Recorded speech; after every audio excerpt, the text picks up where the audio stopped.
South Africans are watching in disbelief as a diplomatic controversy brews next door, one that could have dangerous implications for regional security. The United States has deported 5 convicted foreign nationals, described by multiple outlets as extremely dangerous and uniquely barbaric, not to their home countries, but to the Kingdom of Eswatini. And now, the decision is sending shockwaves across Southern Africa. The deportees, whose crimes reportedly include murder, aggravated assault, and sexual violence, were rejected by their home countries due to the severity of their crimes. As a result, U.S. authorities cut a little publicized deal with Eswatini, a small monarchy of over just 1 million people, to accept the convicts, and South Africa is outraged. Eswatini shares a long, porous border with South Africa. No fencing, no passport checks in many areas. The 5 criminals are currently being held in solitary confinement. But for how long? What happens if they escape? What happens if they are released?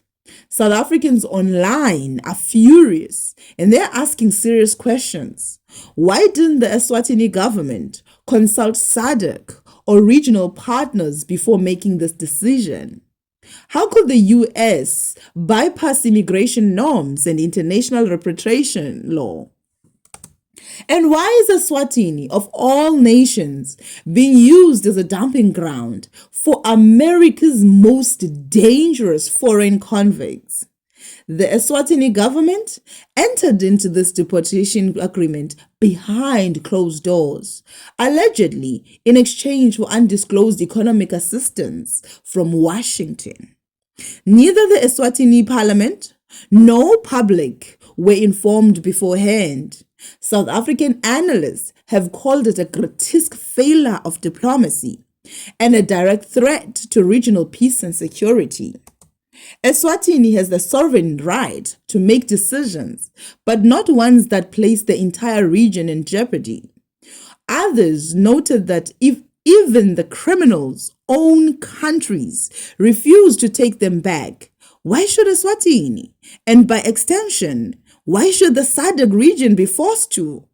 Critics in both Eswatini and South Africa say the US has once again shown blatant disregard for African sovereignty, exploiting weaker states through opaque diplomacy.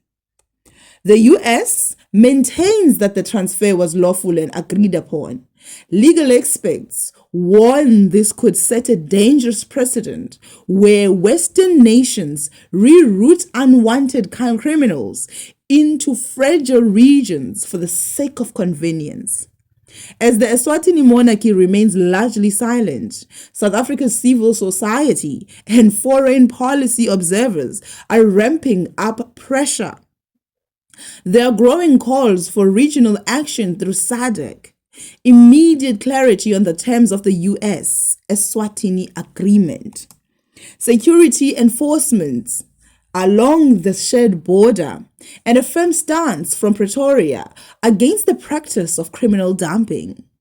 This isn't just about 5 convicts. It's about sovereignty, safety, and the dignity of nations that refuse to be bullied into becoming containment zones for other countries' failures.